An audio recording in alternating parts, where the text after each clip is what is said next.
प्रेम किसी से नहीं करोगे। श्याम के बिना आधी राधे, राधे के बिना जी श्याम आधे, राधे राधे बोलो राधे राधे। ये वचन भरवा लिए थे राधा ने, इसलिए भगवान कन्हैया को राधा के साथ में शादी करनी पड़ी। भांडीर वन में कृष्ण और राधा का मिलन होता है और शादी के तुरंत बाद ही ब्रह्मा जी को दक्षिणा दी। वहीं पर निकुंज विपन था, वहीं पर सब लोगों ने नहाया धोया और राधिका वहीं से सीधी गौलोक धाम को चली गई और कहा था अब मैं कीर्ति के यहाँ पर कीर्ति माँ होगी और पिता वृषभानु होंगे, वहां पर मैं थोड़े समय के बाद आ जाऊंगी। उसके बाद शादी नहीं हुई है। इन दोनों का प्रेम प्रसंग चलता रहा है और जने परमात्मा परिवार के रिश्ते से नहीं जोड़ पाता है, भाई नहीं बना पाता, बहन नहीं बना पाता, चाचा ताऊ नहीं बना पाता, गांव का पड़ोसी नहीं बना पाता, उन्हें परमात्मा इस दुनिया में दोस्ती के रिश्ते से बांध के भेजता है। अब तो घर परिवार देश छूट जाए लेकिन यार नहीं छूटता, क्योंकि जो परमात्मा ने उसको प्रेम के धागे से बांध दिया है। ऐसा भी मैंने पढ़ा है और प्रेम का धागा होना चाहिए। प्रेम से प्रकट होए मह जाना, हर व्यापक सर्वस्त्र समाना। प्रेम और प्यार, प्रेम और प्यार में होता है धरती आसमान का अंतर। प्रेम करोगे तो परमात्मा मिलेगा और प्यार करोगे तो जेल मिलेगी। हाँ परीक्षित महाराज, अंतर समझ में आया? प्यार और प्रेम में ही अंतर होता है। प्रेम परमात्मा से मिलाता है और प्यार नरक से मिलाता है, नरक की ओर ले जाता है। समझ लो हमें करना क्या है, निर्णय हमें आपको लेना है, हमें आपको कर्म करना है। श्री सुखदेव जी बताते हैं, हे राजन, हर इंसान को तक्षक डसने आता है, तुम्हें भी डसेगा, हमें भी डसेगा। जो दुनिया में आया है वो जाएगा, इसलिए थोड़ी सी जिंदगी जिसका कोई भरोसा नहीं, उस परमात्मा का ध्यान करो। ये जन्म तो भोग ही लिया, आगे आने वाले संस्कार हमारे अच्छे बन जाएंगे, अच्छी गति बन जाएगी और ये देवताओं जैसी मनुष्य योनि हमें मिल जाए, इससे बढ़िया और हमारे के लिए कोई दूसरी बात नहीं हो सकती।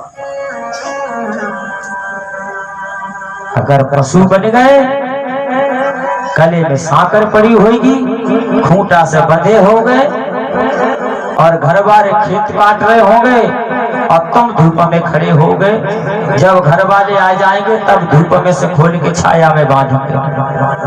देखते रहो पानी पिलाने कौन आता है, सानी देने कौन आता है। ये होगा 84 लाख योनि में। हम ना भजन करने के, ना किसी को याद करने के कोई हम क्रिया नहीं कर सकते। पराधीन सपनिम सुख नाही, पशु बन गए तो पराधीन हो जाओ, कर विचार देखो मन माही। इसलिए भक्तों, जीवन बड़ा अनमोल है। भगवान कृष्ण और राधा की भांडीर वन में शादी हो गई। राधा अपने गौलोक धाम को चली गई, वहां से आंधी समाप्त होती है और विवाह कराने के बाद में भगवान कन्हैया को वही आंधी फिर आंधी में ही उड़ा करके जहां बाबा खड़े थे, बाबा नंद की गोदी में कन्हैया को डाल दिया जाता है। भगवान की कथा बड़ी अथा है। परीक्षित महाराज,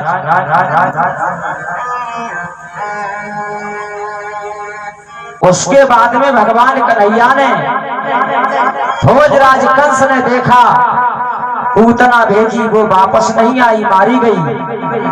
तब अघासुर भेजा, बकासुर भेजा, सकटासुर भेजा, तृणाव्रत भेजा, तमाम राक्षस मारे। भगवान कन्हैया ने मौत के घाट उतार दिए। और ये बकासुर तो ऐसा दैत्य था, भगवान श्याम सुंदर को निगल गया, कृष्ण को अपने पेट में ले जाके रख लिया। जब ये देवताओं ने देखा तो स्वर्ग के देवता स्वर्ग से निकल करके आकाश में खड़े हो गए और बकासुर से कहा कि मेरे कन्हैया को छोड़ दे। शंकर जी ने अपना त्रिशूल, 3 धारियों वाला त्रिशूल छोड़ा तो वो त्रिशूल भी उसका कुछ नहीं बिगाड़ पाया। भोले बाबा का त्रिशूल बकासुर ने वापस भेज दिया। अपने मुख से ऐसी अग्नि उगलता था कि वो त्रिशूल वापस हो गया। काली ने अपना दुधारा भेजा, उस बकासुर ने वो भी वापस कर दिया। भगवान विष्णु आए, उन्होंने चक्र सुदर्शन भेजा तो चक्र सुदर्शन भी वापस चला गया। सभी देवता नंबर से अपने अस्त्र शस्त्रों का प्रयोग करते हैं, लेकिन कन्हैया पेट के अंदर